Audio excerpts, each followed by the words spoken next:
everybody. It's episode 14, Getting Out There podcast. Anthony here, and I'm not actually alone this time. I have one of my mates here. We actually went to high school together, but we really didn't talk too much in high school. We, just sort of acquaintances between friends, and other friends saw each other's at parties and whatnot. It's only till after high school, I don't know, would you say about 8 years ago, Fuzz? Yeah, something like that. Yeah, then we sort of both went on a family camp together with some other friends, and we sort of just camped together and mingled from then. So, further ado, I can introduce my friend, Steve, formerly known as Fuzz. Some people actually don't know his real name, so welcome. Hey, how you going? Yeah, good. I've already spoken, mate. It's all right. Yeah, We've got a couple of beers here. We're just talking shit. It took ages to set it up to do two microphones, so yeah, no, it's good. It's good. We're just talking about a few things you've been making. What's your recent project you've been working on? Currently fixing a trailer up, or renovating a trailer to be roadworthy to go camping with. Yeah, so we're going away, in about a month's time today, pretty much? Yeah, it's about 4 weeks, so should be plenty of time to do what I need to get done to it, but yeah. Yeah, and you've got, you're going with 3 kids and partner as well, so... Yep. So what's your car? I know your car, but explain to everyone. just an RC Colorado. Just bigger wheels, roof rack, bull bar, winch, snorkel, all that sort of stuff. Rock sliders, just under body protection. Yeah, and to a percentage of what you actually got installed professionally or bought online. How much have you done it yourself or with friends? It came with a bull bar. I put the snorkel in, made the rock sliders, made the roof rack, put the drawers in. It came with a CB radio, and then I put the underbody protection in. So just added to it as I need over time. But the other thing you probably didn't make was since you got the car, is probably the underbody protection. You got that from what? Right? Yeah, it's too much in that. It's just for what it's worth. It's just easier to pay the $500 to have them send it to you. 100%. I've just done the same thing with mine. I put the K-On ones on mine because it's the only one that make. Custom off-road do it, but I like the K-On ones, so I put those on just recently. Yeah, the custom ones are good, but I also had to sort of make the bolts work. I didn't find the bolts are all there for it, but you just add this and that, and the plates fit, so that was the main thing. But they make it for your vehicle, which is a good thing, and it looks great. I like the K ones because they got the bolts recessed in, and actually came with everything you needed. Didn't need it to buy anything extra, and they came with the actual high tensile bolts as well, which was quite impressive. A lot of them just come with shit. So yeah. And you made the rock slides yourselves, and it's not like you use mainly metal that you have laying around at work, laying around at home. Yeah, I don't like to pay for stuff. I source it where I can. Yeah, exactly. And, when I built my trailer, I had a 6x4 trailer and we built it up. And, 90% of it was recycled metal from your house. Yeah, well, metal I've collected for projects come in handy. Yeah. And it came in handy. Well, you ripped the doors off and you ripped the back tailgate off and actually just welded new steel and welded it all together. We bought minimal stuff to do that. Well, the only thing I bought was probably the wheel guards for $50 from some manufacturer down the road. And paint. I Raptor coated that one. So yeah. And then we found toolboxes on Marketplace for like $50 for 2 toolboxes to put on the front, which looked badass. Yeah. But going back to your trailer, that's like an actual number 5. That's a number 5 army trailer essentially. So I'm told. I just got it as just off Dad's boss when and just used it for whatever I needed to, and customized it to have It was originally a fully sealed trailer with no door. I made a door for it. Yeah. And just painted it up, and now it just got to the point where it needs a bit of TLC. Tires are pretty much worn out. Bit of rust through some of the frame, so cut that out and just give it a second life. Get a few years out of it. But once it's done, it's gonna look badass. I'll put some photos up if you allow me to. Yeah. Hopefully, it'll look good. Yeah, but essentially the reason you're getting the trailer is, not just for everyday shit around the house, but also not overloading your car because, even Colorado ute with a canopy on the back and the roof rack, like you can still overload it once you're loading up for 5 people to go camping. Trailer's a much safer solution, which I've done as well with my 2 kids. It's much safer to pull the shit in the back. It's easier to pack and unpack than opposed to overloading the vehicle and, you know. Yeah, or with a light trailer, yeah. You can sort of fit it in, but then you overload your roof rack, your boot's full, you know, your interior's full of bags and stuff like that. But yeah, just going to get this trailer just to get it, you know, throw it all in, make life easy, hook it up and go. Yeah. Yeah. And it hasn't cost you anything, so... Or it hasn't cost you anything to buy the trailer, but, you know, it's been a project where, you know, it's priceless in a sense. It's not, you can say, fuck, that thing cost me $2,000. It's like, yeah, that's brought back good memories. I learnt a lot of making stuff from that trailer from other projects you've done in your vehicle as well. And my vehicle, I found a bull bar on like the wreckers. I called you. I'm like, I found a bull bar. Look, it comes with spotties and a box full of shit. And I bought it and then sold the spotlights, sold everything on it, made the money back from the bull bar, painted it. And then you came over and helped me install it. Yeah, that was fun. That was... Oh, that was fun. You did my snorkel as well. You've teamed up and done a lot of our projects to my car and your car. So it's been fun. Yeah. But I have to say, doing the snorkel was more terrifying than the bull bar. Yeah, I don't think it was that terrifying, but it wasn't my car. But yeah, you were drilling. I did it to my car and it worked fine. So yeah, that's there is that moment of I hope this hole's right, but yeah. Yeah, well, essentially, if you look at the templates they give you about 600 times, you're bound to get it right. Hopefully, yeah, so. Yeah. After the 600 time, you're like, yeah, I hope it's right. We'll go for it. Yeah, but. And then, you know, like you just saying, you just found you got a couple of things around that you got to put on, you know, you can put on Marketplace. And it's funny just saying that, you know, a particular item you're talking about was X amount of dollars retail. And I was saying flog it off for X amount, even if it's, you know, a bit less than what it's retailing for. And it's funny you brought up, you are competing against King's products online as well, like whether it's new or whether it's secondhand, like, you know, they are going for...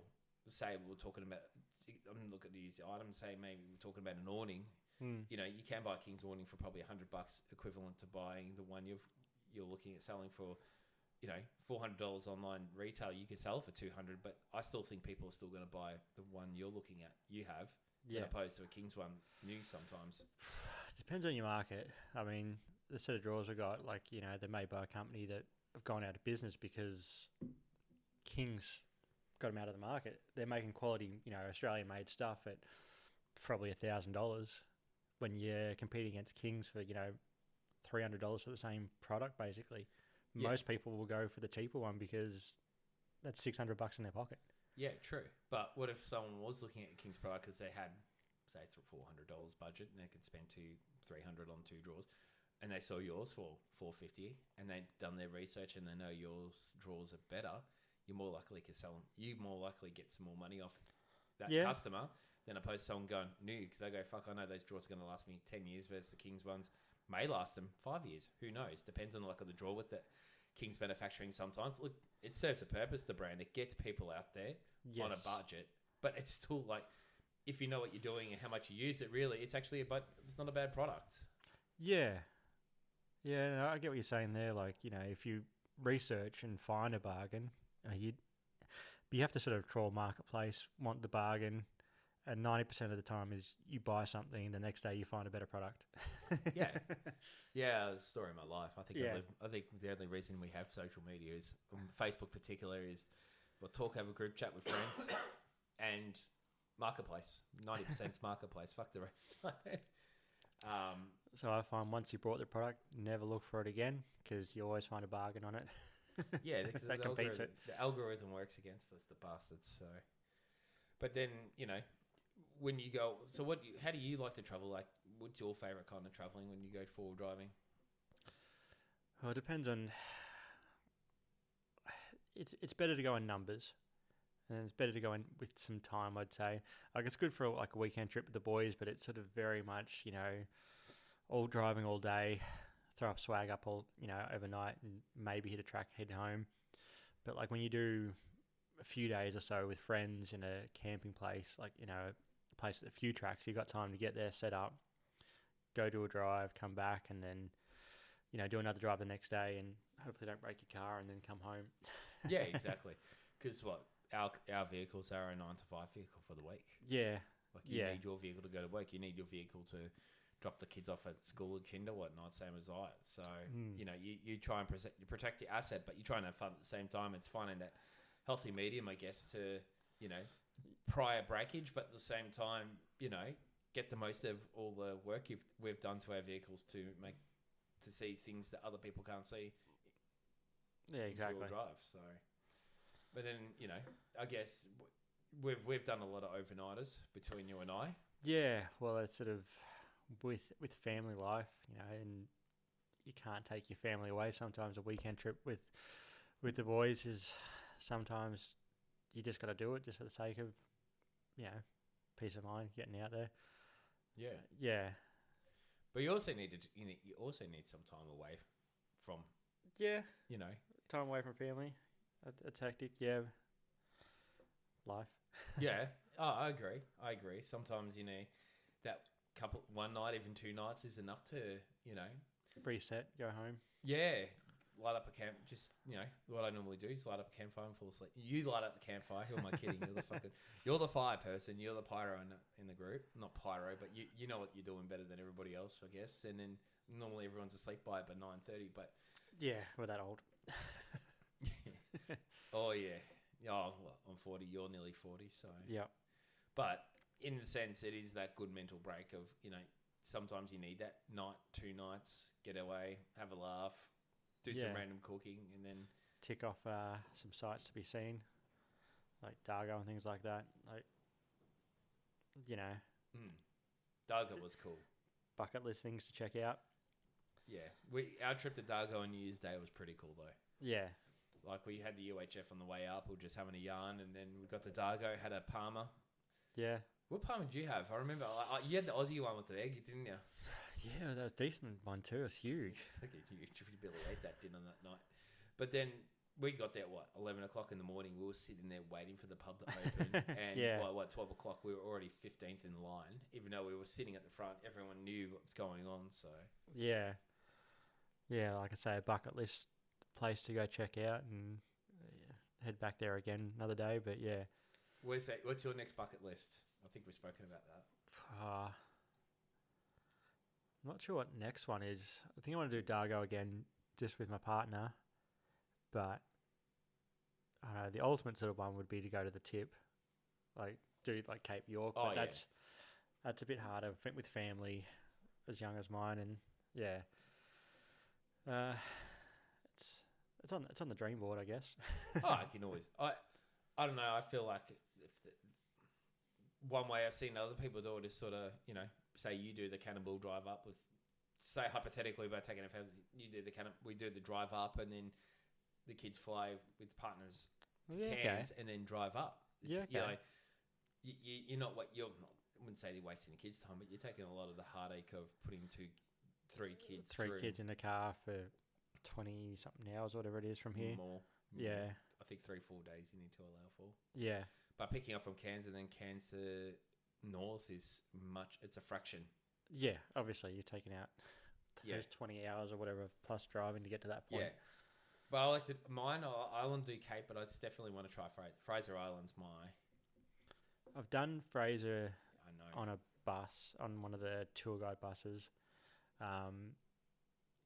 Been so long, it's got so much more travel, I suppose. So like with all the bumps, you definitely feel it a lot more. I'd rather do it. It would be fun to do in a car. Like it'd probably be less. Yeah. So yeah, I'd have that on the list to do in my car. Yeah, but even if, like for a weekend, I think we were talking about going up Blue Rag. I mean Billy Goats. Yeah, yeah, that's one to do. Like I say, head up to Dargo again, do that. Yeah, and then sort of try and make your way from like Billy Goats up. Even go, was it the Pinnacle Fire, that fire tower that's up there? That's something I've always wanted to do. Oh yeah. Watch a lot of other people do it, and I'm like, I think something about driving on the peak on that track that goes between the two mountains, right at the top, with like minimal cost of error. So that's something I want to do locally that you can do in 2 nights. Yeah. Yeah. But even going to Robe, like I love to go to Robe one day just to drive on the sand because I've never done that before. That's something I've always wanted to do. I think I've even set up my car to do that. So Yeah, I've done it in up in New South Wales somewhere. Up Coffs Harbour way. I can't remember. Up at my auntie's place. yeah, Yeah, I did that in my old car. It's different. yeah, the Ranger, right? Yeah, Courier, The Courier, 2000 model. yeah, that was a cool car. Yeah, it's all It right. was so it was It lit got- up got like me bloody into it. Christmas. Yeah, I had enough lights to see where I was going. Yeah, and the rest and Yeah. everywhere else.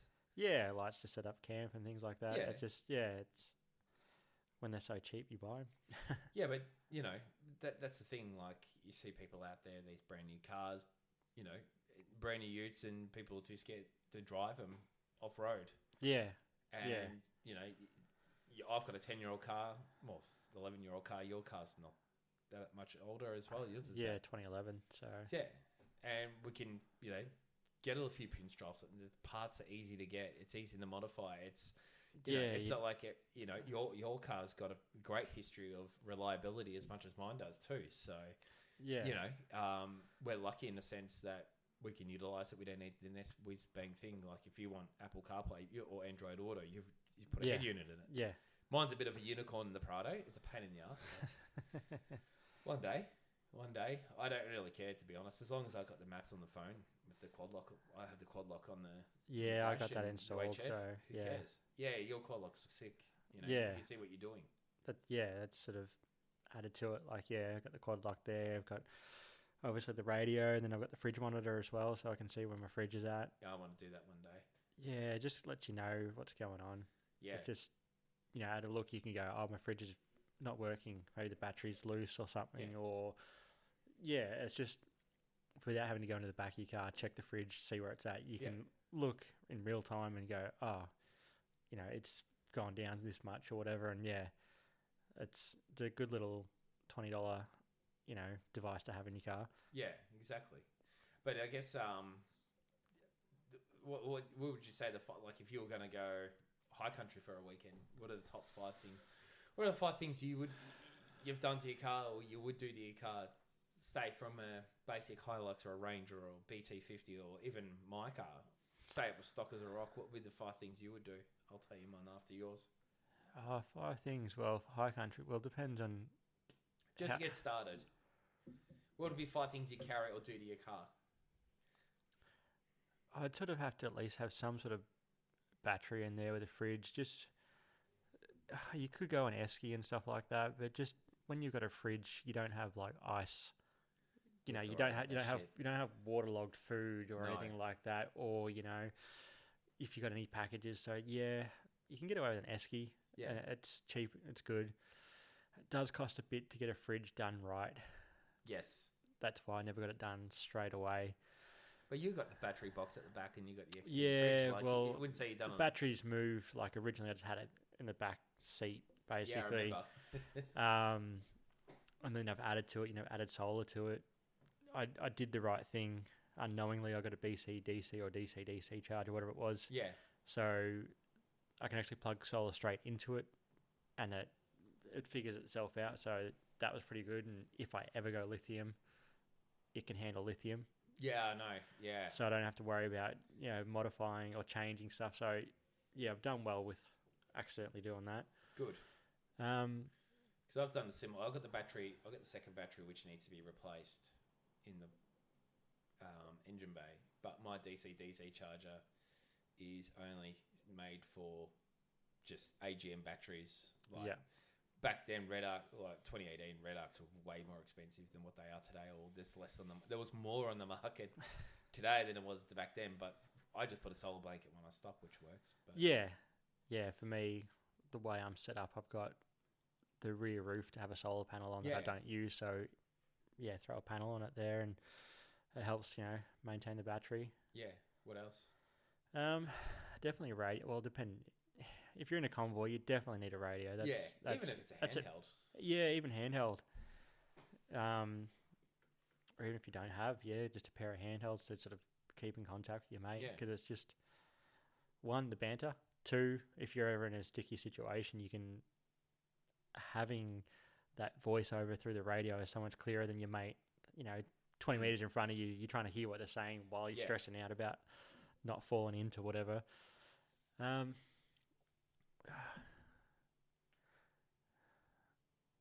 Winch? Yeah. Winch? Depends on what you're doing. And then you need a bull bar. Yeah. Yeah. Yeah. I don't know.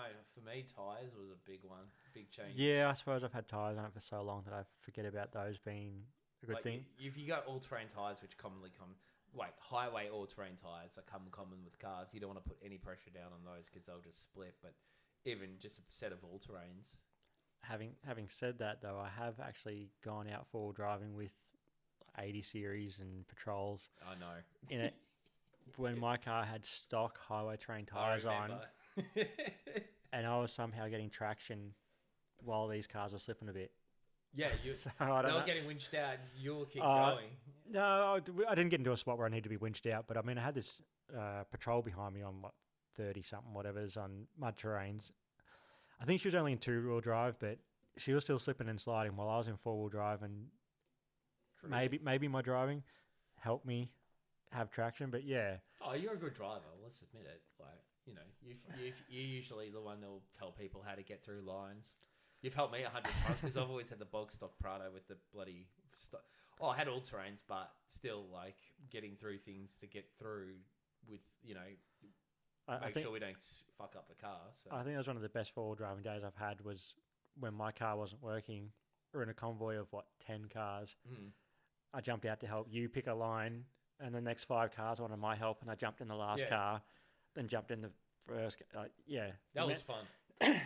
Yeah, the amount of cars I jumped in that day. Yeah, there was Bunyip, and then I remember everyone was getting bogged on this mountain, and you just told me put the foot down and just keep going, and we got up the mountain not easily. It was fun. It was sideways. Yeah, but everybody else was 35 fucking tires, and there's a mix of cars. I mean, yeah, I jumped in a couple of cars. I moved one car up a hill because a driver was watching traffic, and I jumped in the sister-in-law's car as a passenger just to help egg her on to sort of, keep the foot down where needed and whatever, and then jump out and tell people where to turn.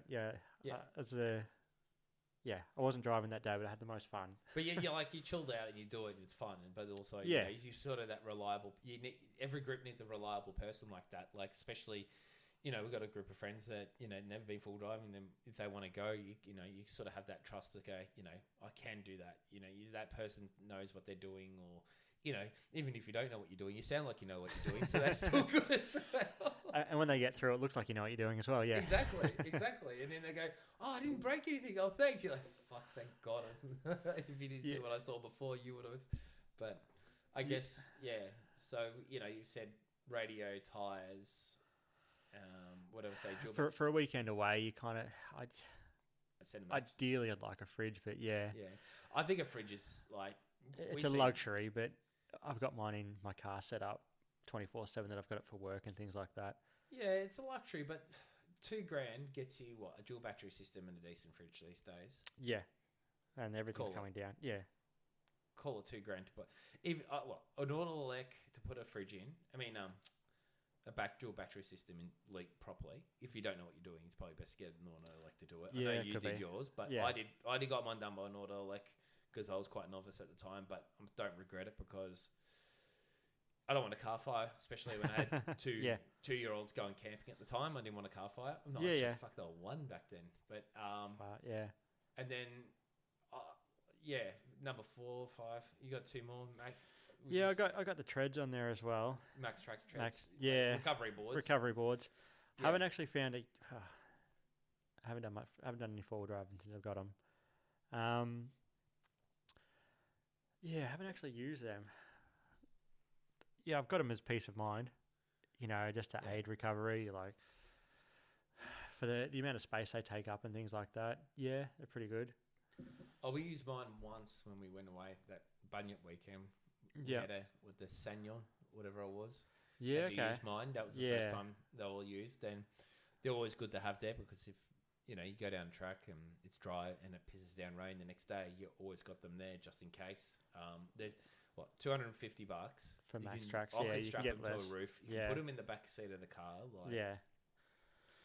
they're easier to put away, but it's an insurance policy really. Yeah. And not to mention, you can level your car up if you've got a rooftop tent or something. But Yeah, they got multiple uses in that sense. Yeah. yeah, I know. I think even just a basic snatch strap or some sort of rope. Yeah. That'll get you. I mean, you don't really need a winch for that. You just need a mate who's got traction. exactly. And you wouldn't be going full driving yourself for the first time. Like you said, a snatch strap. You can even if you don't have the tow hitch at the rear of the vehicle, you can just put the snatch strap in there. Yeah, Pin. in the pin. Yeah. In the pin, that is still as strong as getting a tow hitch. One of those hitches where Yeah. you can put I've got one of those, but yeah, Same. it's just added to the collection over time. So yeah, if you're going alone, yeah, you'd probably want a winch. Yeah, Just as peace of mind to sort of know you can self-recover because you got no friends. yeah, exactly. And if you were to say Hilux, let's go with the Hilux standard and let the 5 that we talked about. So you say 240 for the Max Tracks, and then you got say $50 for a Snatch. strap. Or whatever, yeah, something like Yeah. that. Then you got tires, so call it 200. I think 250 a corner. Let's call it. So you get 5. So Depends that's on what you get. I think I 1250. spend about 1,000 Yeah. on my 5. Yeah, and then you got $2,000 for the fridge and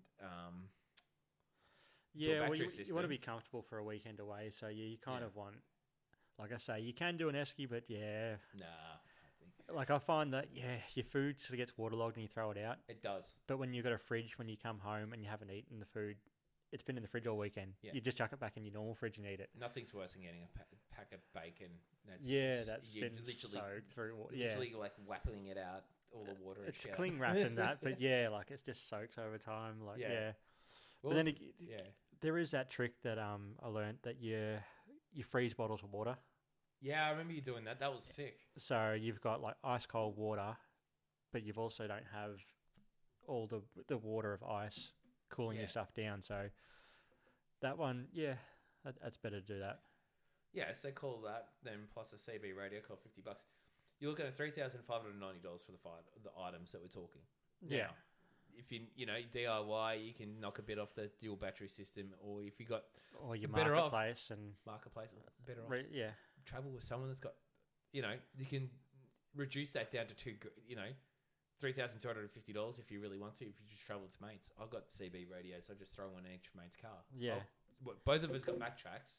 well, it depends. you know, Depends on it. I mean, share. if it's just a weekend away, a 40-litre fridge will cover me and you for the weekend. So you don't Proven. need your fridge. Yeah, I can run the lights off my car. I Yeah. suppose that's well, another we've thing I done forgot.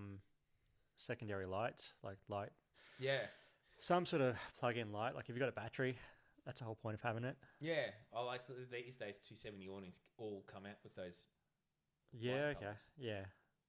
Um, I haven't got that thing yet, but yeah, it's on the list. I sold mine. I sold my awning. Around that time, I found a bug in Frankston for $200. I bolted down and got it, and I think I just sold it. I sold it for like $400 or something, or $350, $400 or something, not long ago, because I want to. It was just bulky and cumbersome. It was a pain in the ass to set up. You used to watch me there for 20 minutes. You'd Yeah. have 2 beers by the time I finish, or at least cook some lunch up. And yeah, it was more the novelty of actually setting it up and going camping and doing it rather than actually using it properly. So Yeah, well, I've got the I think it's like a 2.5 meter awning. I've only used it a couple of times if I've gone camping with a swag. I just set it up Yeah. to cover the swag. But other than that, because it's a pain in the ass to set up, I don't use it. no. Well, last time you brought the King's gazebo and we went out Dargo Yeah. way. Yeah, You had it set up to the top and we were chilling out because it was middle of summer. And Yeah. then at night time you lowered the legs so it was lower to the swags and yeah. slept under it, and all we did was raise it up, and that was Pack probably it up, easier to done, set yeah. up. That was probably easier to set up than a And better with more coverage and yeah. And like you say, when you lower it down over your swag, like if you have rain come at an angle, with the lower roof height, it's less likely to get you. Just tie it down. Yeah. Simple. And it's done. Like I've got the gazebo I've used every time. I'll set up the tent in the gazebo at the front rather than the awning from a tent with the kids. Cause Yeah. It's easy. You got 9 square meters of coverage. Yeah. Even the people and it's not that hard to set up. You throw it on the roof and it's done. Yeah. Straight Yeah. out when you get home. Or throw it on your trailer like I plan on doing. Exactly. Like- Exactly. That way you don't have to strap that to your roof and you've got all the wind resistance, all the Yeah. rest of that. So yeah. Hence the trailer for the next camp trip. Yeah, I'm gonna doing the trailer thing as well. It's just so much easier. I looked at getting a camper trailer, but right now it's not worth it. Just everything's gone up again in that market. And I like haven't I been want looking. I want the Jayco pop top, but I want to actually I've got a mate that's got one. I want to take it and actually use it properly before committing money to buy one. I think it's going to be better. I want something that's off the ground. I don't like those folding ones. I want something you can sleep off the ground with the kids. Yeah, okay. It's something easy to set up when you go just family or partner, whatever. I want something that's just easy to use, but also something that's easy to store. So it's hard finding a happy medium, but it's not impossible. It's just I know I've been doing research way too long, but as you know, Yeah, you have to research everything. Yeah, of course you do. Well, you got a single garage. You want to store it in there. I don't want to have to, Well, that's pay it. someone to do it or leave it at my parents' house because I want to play with, I want to muck around with it on the weekends and do shit to it. So I don't have to drive to Mount Martha from Chelsea to fix it or, hide, do things like that because you want to just use it straight away. Yeah, well, that's it. I mean, I've got a bike trailer there that doesn't get much use, but if I ever go for a ride, I've got it. Then I've got the sort of the army trailer there. Yeah. And if I was to get a camp trailer there as well, that'd be 3 trailers at my house and 2 cars. Yeah. Yeah, exactly. You start to run out of place, start to run out of room with that kind of. Correct.